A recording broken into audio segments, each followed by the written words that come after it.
Probably should have brushed my beard before I did this. All right, what do we got today, guys? Taipei.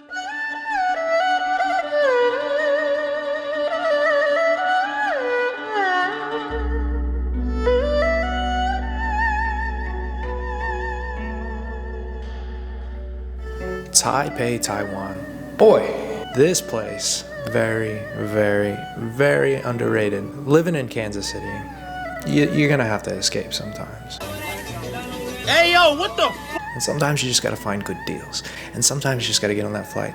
And then sometimes you end up in Taipei, Taiwan. And for me, that was a great decision. What I wanna do is sell you guys on Taiwan, because many people I run into and talk to about travel never even consider this place. What this video is gonna be is basically an entire breakdown of taking a trip to Taiwan. I'm gonna cover what I love about Taiwan: the food, the people, the fun, the safety. I'll talk about how things are when you arrive, getting around Taipei, the money exchange, the language, things to do in Taipei, and things to do outside of Taipei. Basically my overall impression of my time in Taiwan.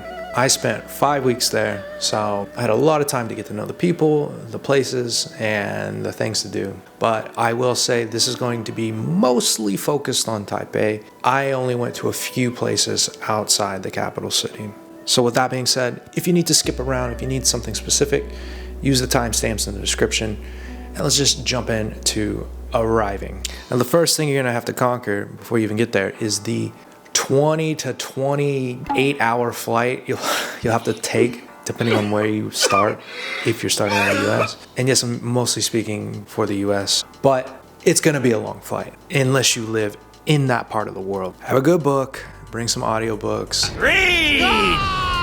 Get ready for a long flight, and then get ready for the time change, because it will kick your ass. For the first week, I probably woke up at 3:30 in the morning every single day. It took me out, man. I was exhausted. Landing in Taipei. If you're an American, immigration is super easy. Like, they didn't even ask me really any questions. It was just like, stamp, boom, you're gone. My impression of the airport, though, I thought it was gonna be like more like fancier and high tech. It really wasn't. I was probably imagining like other airports I've been to, and that's how it'd be, but it really wasn't. It was just like a normal airport. But as you arrive and you get through immigration, you're gonna need cash. Like I always recommend, pull money out of the ATM in the airport. The conversion rate as of November 2024 is $1 Taiwanese dollar, 3 cents, right? So if you wanna think about how the conversion really works, every 100 Taiwanese dollars is gonna cost you about $3. Going around, expect to pay, like for a meal or something, 200, 180 Taiwanese dollars on the street. Grab your money from the ATM, go up to a stand and make smaller bills if you need to. And the first thing you're gonna wanna get, if you're just winging it and arriving, a MRT card. Basically, in a lot of countries with good public transportation, you'll get a card that you top up with money and that you can scan and get on all of the public transportation in Taiwan. They're super convenient. You can get them right when you're in the airport getting on to the train. You just go up to the counter. The person that works there will speak English. You top it up with however much you think you need, depending on how long you stay there. If you're gonna stay there for like a week, maybe like 500, 800 on your MRT card. And if you need to top it up later, you can literally top these things up everywhere. There's a convenience store on every single block, and you can not only pay for things in the convenience store with this card, but you can top it up there as well. Really, really good public transportation. I can't stress this enough because it's very convenient. I'll even put a map of the MRT trains in the description so you can check that out if you're planning on going. But let's talk about a little bit of MRT etiquette. So before you get on the trains, usually there is an outline of a line that you're supposed to line up in. And when the doors open, you let people out before you try to get in. It's very well organized. And then you're gonna have your seating, light blue seats, which are for regular people. And then there's dark blue seats. You're expected to give those up if someone elderly or pregnant or handicapped comes in. So just keep that in mind. People kind of really keep to themselves and keep quiet on the train. I didn't really notice too many loud people having loud conversations or something like that. So as you're coming in to Taipei, the airport is probably about 40 minutes away from Taipei main station. And usually, depending on where you're going in the city, you're gonna land in Taipei main station. It's the purple line from the airport. It makes a couple stops along the way, but it's pretty direct to Taipei main station. When I first got there, I stayed right next to the Taipei main station. It wasn't a bad area. You can walk to a lot of things, and we'll cover more of that when you get into the things to do. Outside of the public transportation, taxis and Ubers. Number one, taxis, can you trust them? Yeah, that was actually a relief for me, because I'm used to like people trying to rip you off in taxis. Taxis, they do exactly what they're supposed to do. They don't try to rip you off. You don't have to tip. If you get on the Uber app, you can actually take a regular taxi from the Uber app, as well as regular Ubers. The prices are great on them. They're not very expensive at all. I ended up, after a while, instead of just taking the train, I would just end up taking Ubers everywhere, because it was very reasonably priced and convenient. Taxis will always run the meter too if you just catch them on the side of the road, and it's great. Like, don't have to worry about that at all. That was a relief for me. Now, if you're worried about like the language barrier, if you speak English, it's there. A lot of people there speak basic English, especially the younger people. And when you're looking around the city and stuff, they almost have everything in traditional Chinese, and then they have everything in English, like right beneath it. So it's not very hard for one who does not know any Chinese, me, to navigate around the city and ask for help if you need it. You'd be surprised sometimes. You'll just get in an Uber or something like that, and then the person speaks perfect English. Like, I ran into people there that we were having a conversation, and then you're like, are you even like Taiwanese? Because your accent is like perfect American. It's crazy. I would say a language barrier is not something you really have to worry too much about in Taipei. Getting outside of the city, the further away from the main cities you get, you're gonna have a bit more of a problem. So consider that if you're planning a trip around the entire island. So good, you've arrived. So keep in mind though, Taiwan is a tropical island. This place is hot and humid. I mean, like, it gets freaking hot there. The sun is beaming down. You'll probably see everyone walking around with umbrellas. No, it's actually really hilarious. Like, everyone is afraid to get tan there. They cover up every inch of their skin, walk around with umbrellas so that they don't get a tan.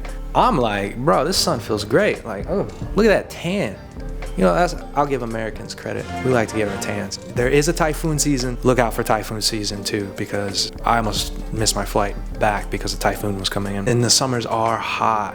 I mean, the winters will get cooler, but you know, it's a tropical island, so keep that in mind when you're planning your trip. So, to sum that little intro up, arriving. Immigration is not really a hassle. The transportation's right there. Get the MRT card. You can top it up in convenience stores all over the place. And don't worry too much about the language barrier. And the people are super nice.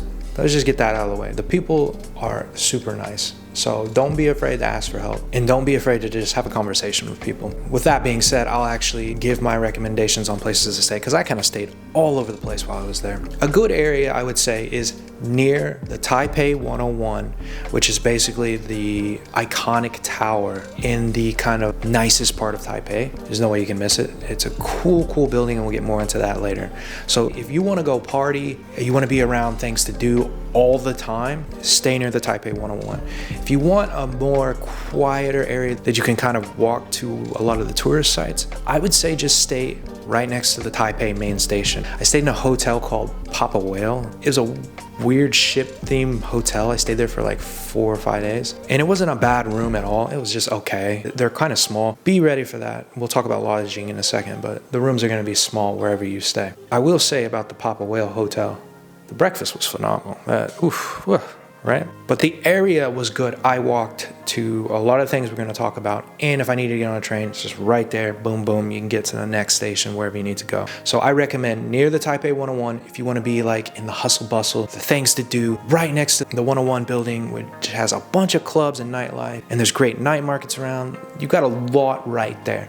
Or you could stay near the Taipei main station, and just to get to wherever you want to get to. And it's a bit quieter, it's a bit more chill, a lot of good food around in that area. You'll really enjoy it. So let's also talk about lodging. What can you expect when you stay somewhere? We'll cover a couple things. Hostels, first of all. Hostels will probably cost you around $20 a night, I think is about average. Why is this a good option? Hostels, if you're traveling by yourself like me and you want to run into other travelers, you want to make friends and things like that, hostels is probably going to be perfect for you. This trip, personally, for me, was probably the most secluded I've done in a long time, because I basically stayed mostly in hotels and with friends. But the hostels there, I checked them out. They look great. They seem like really comfortable. They're really highly rated on all their websites, and they're affordable.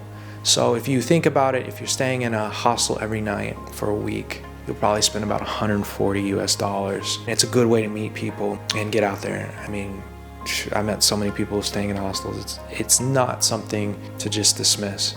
So that's an option for you. Hotels. Now, hotels are probably, man, the hotels vary in quality and they vary in price. I've noticed there, just because you pay a little extra, it doesn't mean the room's much nicer. It's just kind of hit or miss. And there's hotels literally everywhere. Kind of do your research. If you're looking for just like, all right, I want to stay in a hotel for a couple of nights, it's not a big deal. But some of the hotels I stayed in looked really nice. Then I got there and it was like crap. But what to expect? When you're staying in a hotel, you're gonna get a small room. But besides that, all the conveniences of a normal hotel are there. They're gonna have AC, they're gonna have good Wi-Fi, they're gonna have, you know, a desk for you to work at. Something they do there too is like, let's say you forgot all your hygiene stuff. Like, they have everything in the room. They have toothbrush, of course, brand new, toothpaste, you know, shampoo, towels, like they'll have everything you need. Hotels are nice, especially if you just need away from everybody. I mostly stayed in hotels and with people I met on the trip. And then last, Airbnbs. Again, more privacy. You're gonna be paying about the same price depending on the stupid fees that they charge. That's like one of my biggest complaints with Airbnb. You guys have gotten ridiculous, okay? Like with these cleaning fees and crap. Like, what is this? Service fees, all this stuff? Like, you wanna pay this price, right? And then all of a sudden you're like ready to check out, and then you get hit with this, you know. I'm just like, what? Actually, I didn't stay in any Airbnbs in Taipei. I actually stayed in Airbnbs when I flew to other countries while I was there. But they're definitely an option, especially if you're gonna do like a long-term thing. You know, you wanna be in one area and you want your own privacy, you wanna cook your own food, all that. Food, boy, we're gonna get to that in a second. But now let's talk about things to do in Taipei. We'll go ahead and start with kind of the touristy things that you can do while you're there. The Chiang Kai-Shek Memorial. This was the first thing I did. Now, if you're a photographer or something like that, I mean, this is a great spot for photography. The Chiang Kai-Shek Memorial is probably from the Taipei 101 station. You'll probably have to walk about 35 minutes. So if you stay in that area, you know, a little bit more south, you can walk to the Chiang Kai-Shek Memorial Hall. Probably asking, who is Chiang Kai-Shek? He's the guy who, during the Chinese Civil War, when they fled the mainland, came here and established the country. So as far as I'm getting into the history of Taiwan and China, you know, I want to go to both countries. Chiang Kai-Shek Memorial's there. Very cool, very picturesque. It's just this open courtyard with crazy, beautiful architecture, and they have a memorial for Chiang Kai-Shek there. I mean, you gotta go there when you're traveling to Taipei. Like, you don't have a choice. Like, it's just that, it's like the main attraction. It's beautiful. I mean, I took some amazing photos there. Really, really, really beautiful. Very peaceful. If you have a drone, I don't think you can fly it there. It's a cool place you have to check out. Funny enough, I actually met Chiang Kai-Shek's great-grandson. I don't know, very young Chiang Kai man. At a Hooters in the middle of Taiwan. When I say I met him, I didn't like personally go talk to him. I was eating with a bunch of friends and they're like, you know, that's Chiang Kai-Shek's great-grandson. I was like, what the fuck? For real? Looking like a b-boy, man. He was decked out like in a Lakers jersey and you know, hat to the back and stuff. That was kind of funny. I was like, wow, okay. Yeah, and there's some like drama and stuff going on with that. I mean, but I can imagine being like a young person and a whole legacy behind you. Yeah, that's probably trouble. But that was a funny side note. Anyways, back to things to do. The Memorial Hall is great. Definitely come there, spend the afternoon, be ready for the heat because the sun is gonna beam down on you there. So another thing that you'll probably want to do during your time there is checking out temples. I really admire the fact, one, how many temples are all over the place in Taipei. Some of the temples you go in and you can actually check out, like they're very grandiose, like they're huge, they have carvings all over the place. And we'll talk about one in particular in a second. But they also just have a little corner cut out when they're burning incense and, you know, making their prayers and everything. Like everywhere. You can just like stop there on your way to work and do a prayer, you know, like it's really cool. I'm like, why don't we have something like that in the States? I don't know, I would pray for more people if, you know, it was just like right there, boom, you know. Really though, like that's a really cool thing. It's a hustling, bustling city and people just like stop to make prayers wherever they're at. I believe the religions are Taoism, Confucianism, and Buddhism are the big ones. But I think they also have a mix of like old Chinese religions. I'm not an expert on that, but correct me in the comments. You guys probably know better than me. I really enjoyed that. Like I went to a ton of temples while I was there because, you know, you're just walking around, you see one, you go check it out. But the two that I will recommend is Lungshan. It's not very far from the Chiang Kai-Shek Memorial either. You could do both in the same afternoon. It's right next to each other and it's cool. You got to see it. And on the way to that temple, there's like a historic part of town. It's very old and you can tell the style of buildings. Very picturesque as well, and there's a lot to do and see around there. And there's a MRT station right in front of the temple as well, so you can just get on the MRT and hop off right where you need to go. As well as this one here. I'm just gonna put it on the screen because I'm gonna butcher so many words in this video. Like really, really beautiful. If you want, you can get guides to kind of walk you through the history of the temple and talk about the traditions and ceremonies, and just a good place to just hang out and see. But as I said, there's a bunch of temples all over the place that you can check out, and I recommend doing it. It's very cool, especially if you like photography as well. Try not to get in the way of people praying though, because, you know, don't be an ass. So temples, check, right? Another recommendation, if you're kind of into hiking or you just want to get a freaking workout in, Elephant Mountain Trail. This is at the you gotta go past the 101. This is at the very end of the line. I think it's the red line. You'll hop out there and you can hike up to the top of this mountain and you'll have a beautiful, beautiful view of the city. It's not an easy hike up either, so keep that in mind, like if you got bad knees or something, but I think it was worth it. I was sweating like crazy though. Like it's hot, you're sweating. This whole adventure to Elephant Mountain too was hilarious because I was just working out in the park and then I got kidnapped by these like 5 girls who absolutely forced me to go with them on this hike up to the top of the mountain. But it was fun. Everybody was exhausted at the end though, but it was a fun time. Like, and it's such a beautiful view up there. You can see the Taipei 101 building. You can see a lot of the city, and it's a great place to catch the sunset. And you don't have to worry about your safety either after the sun goes down because the city is so safe. And that's one thing I really appreciated about Taiwan, the safety.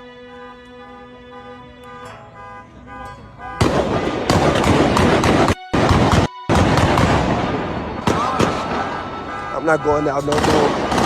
I'm not going out no more. This shit's stupid. Dawg, we getting the fuck out of here, bro. We getting the fuck out. This shit ain't funny, bro. This shit's stupid. This shit's stupid as fuck. I'm on the ground, bro. So definitely do this hike.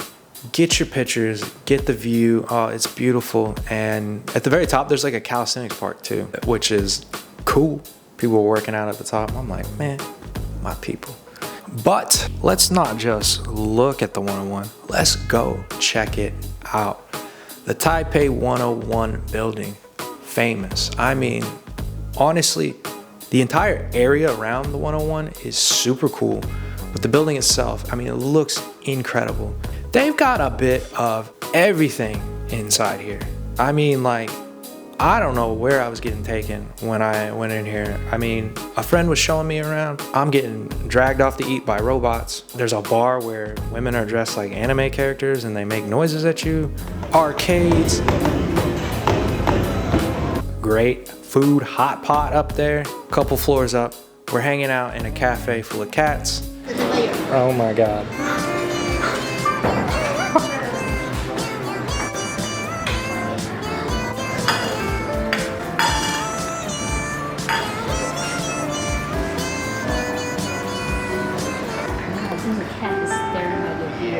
Yeah, he's like, what is that? Asian cat. Hey, yo. They've got a giant movie theater in there. There's everything inside the 101. You could spend the entire day there just looking around. I mean, the place is just awesome. You're not gonna wanna miss this. I would literally take a day and just walk around the entire area and check everything out. You get some awesome views from the city in the 101. And if you wanna pay the ticket, you You can go up to the very top, and I do recommend that. It is so cool. We went up there. My ears popped. Oh, heaven? I think we made it to heaven. Is it? Wow, look at that view. Yes. Holy shit. Jeez. It's a long way down. A long way down. So there is the most expensive real estate in Taipei right there. It's got a helicopter on the top of it. Look at that. Jeez. As far as you can see, huh? So where the elephant trail is actually right there. So when you're looking at the 101 from the elephant trail, that's it right there. We watched the sunset, and then you can actually go a little bit further up to the very, very, very top, and you can like look out and see everything outside. You're not behind glass, like you're actually outside.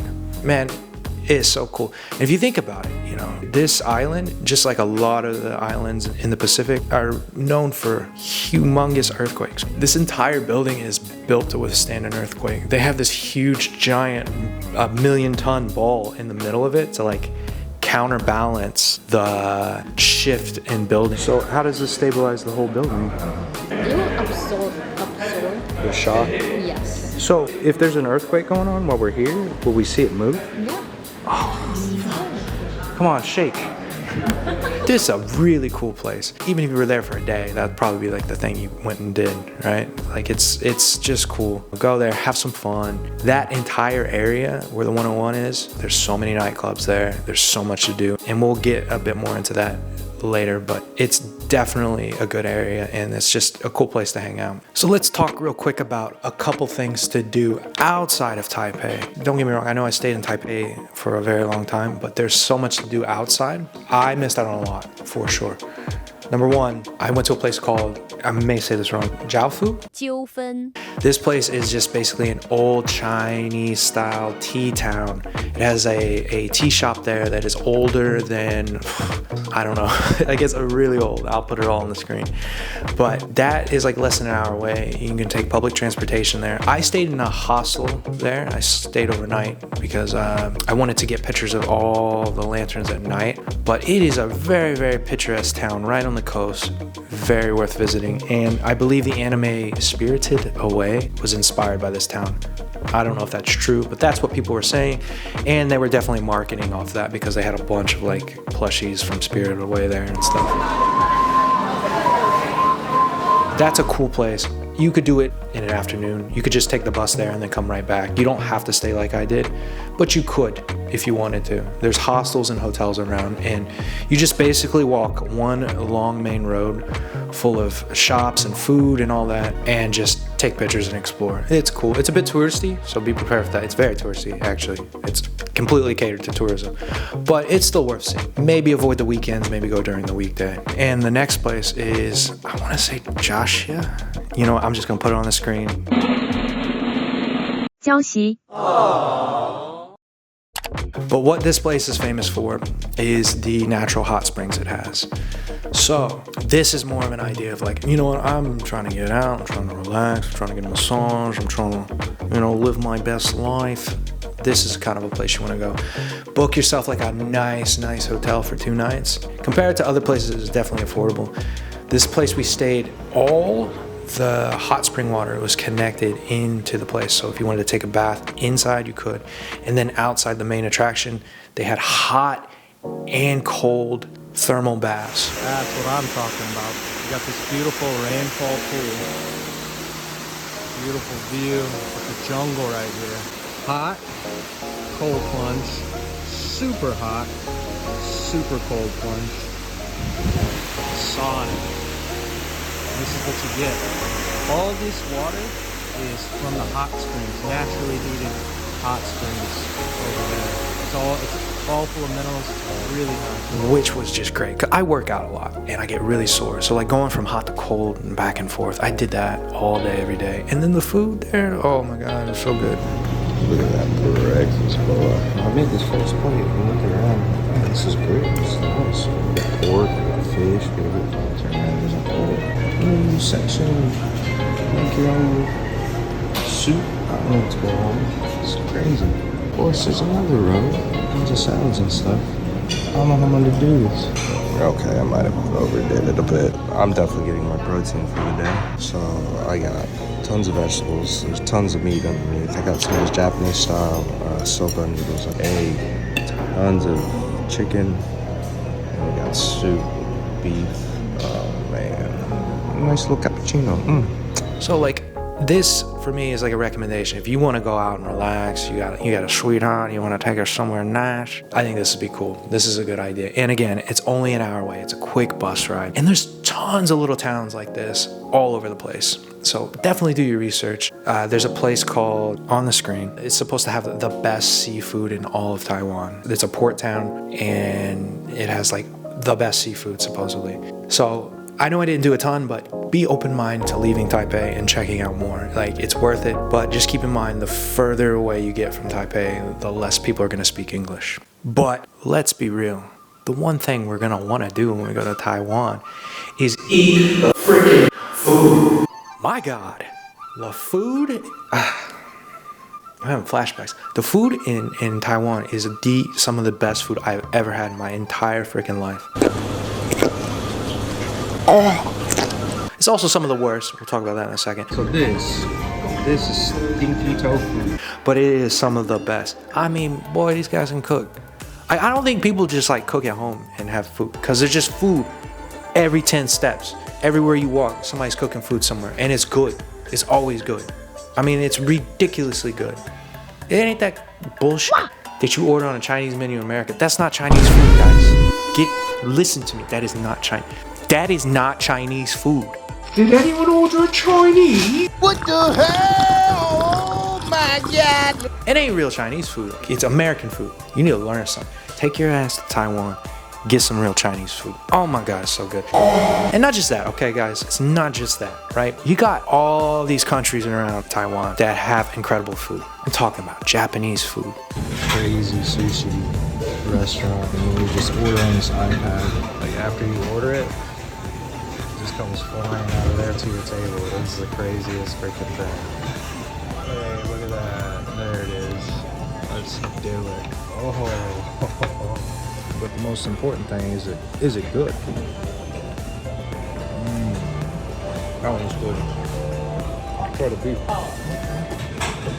Oh, that's so good. Have you tried that? Oh, it's so good. I'm talking about Korean food. Coagulated duck boys. That's actually good. It almost tastes like a meat pudding. It's really weird. It's actually really good. Look at this. Got meats ready to cook in the pot. This is gonna be a good meal. I can tell already. I'm talking about 7-Eleven food. Yes. Yes. The food in 7-Eleven is good. I'm not crazy. Let me explain this to you.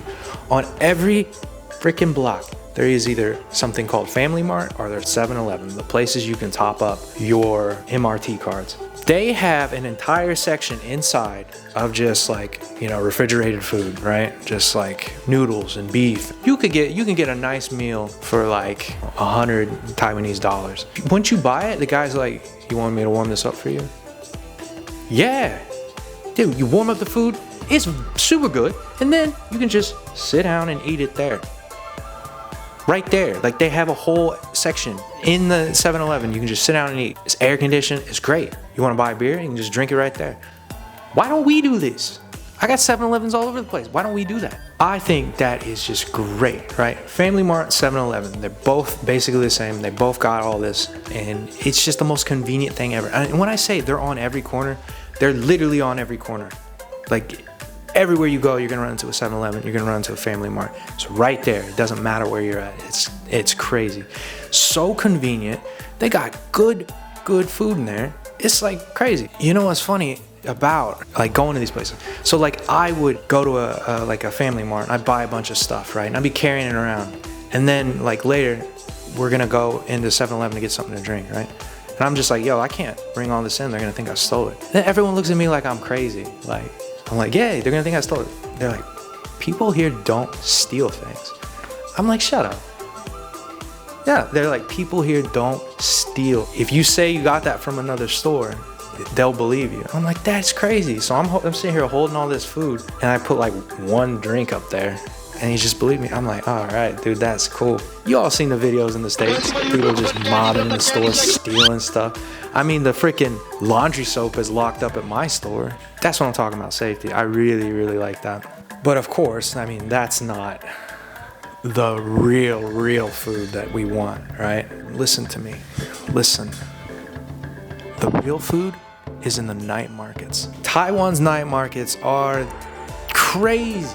They're crazy, and they're just so good. You can just go around these for the entire night, trying out different kinds of food, and just having some of the best food you could ever ask for. There's so many night markets everywhere, and each night market kind of has like its thing, right? This one makes good dumplings, or this one makes this, or at least that's what they say.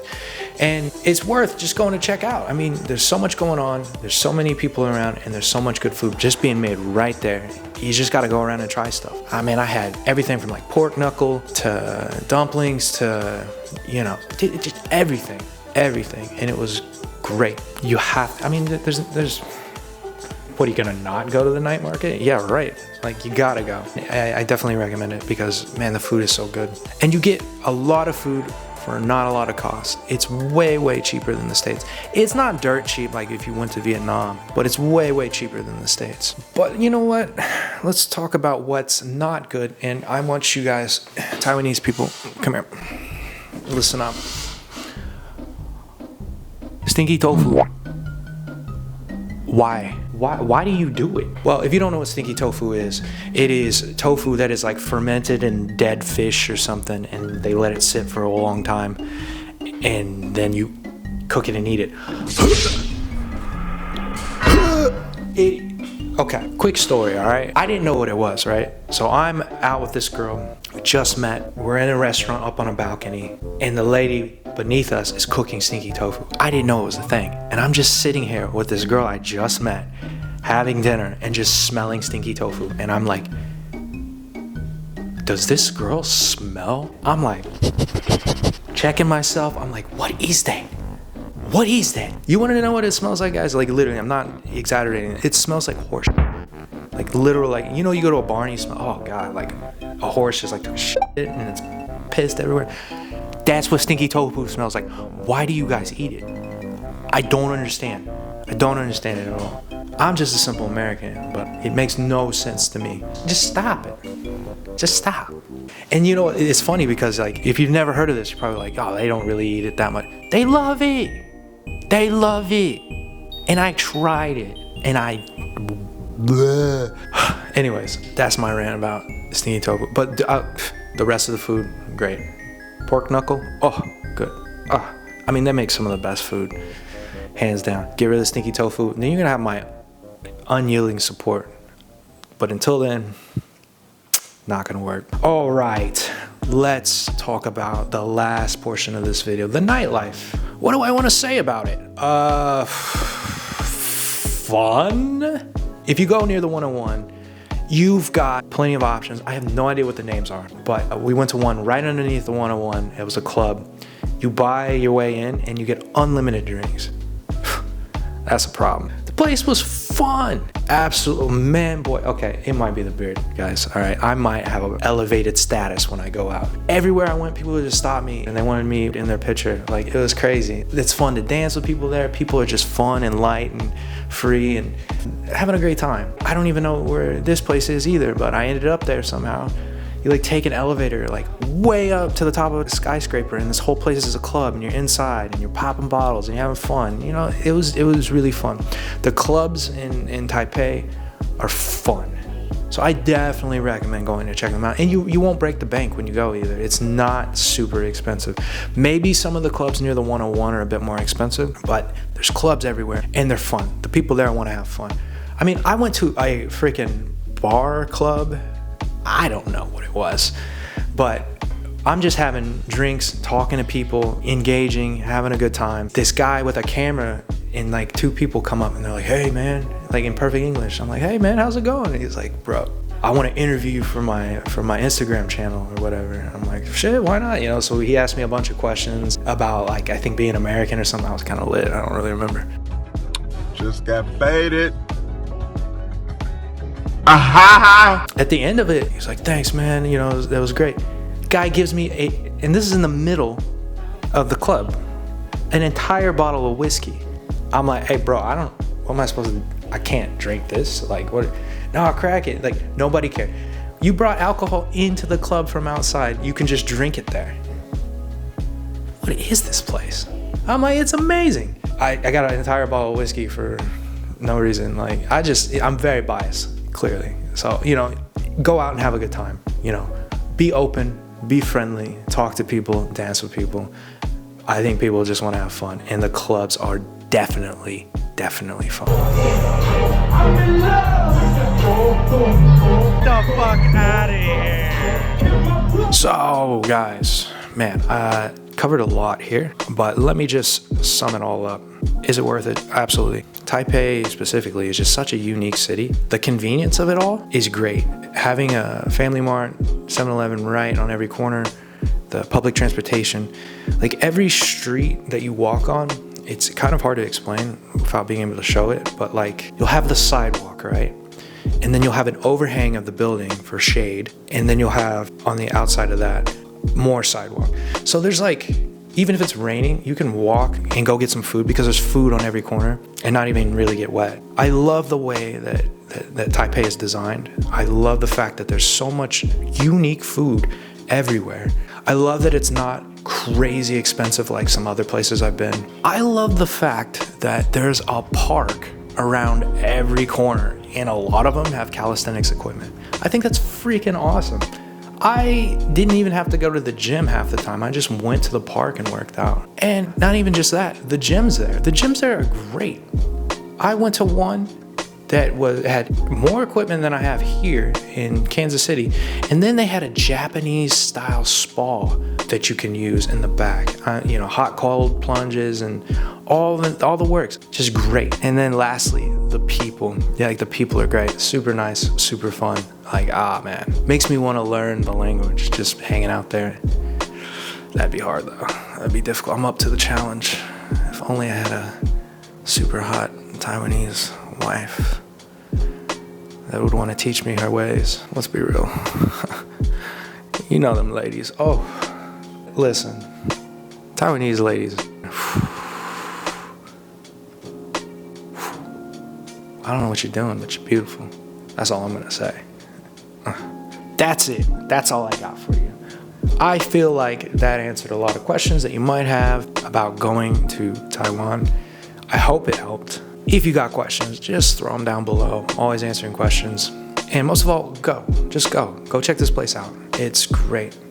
Other than the long flight, I think you're really, really gonna enjoy it. And lastly, last bit of advice. I went to other countries when I was there, and that's because the flights from Taiwan to other East Asian and Southeast Asian countries are super cheap. I went to Vietnam, I went to Thailand, and I was about to go to Japan, but I got caught up, didn't make it. You can use airlines like Vietjet or Thai Airways. There's a ton of them. They're very cheap, very affordable, and you can see other countries as well. And you can just kind of make Taiwan your home base if you want. Like getting from Kansas City to Tokyo, maybe like $1,700, but taking a $700 flight round trip to Taipei and then buying a $150 flight to Okinawa or Kyoto or Tokyo, I mean, it's easy. So keep that in mind. That's my last bit of advice. But yeah, I loved it. I would absolutely go again. I probably will go again, honestly, in the future. I really did enjoy it. And that's all I got. So if you got any more questions, throw them below. I'll answer them. Y'all have a blessed day. I'll see you later.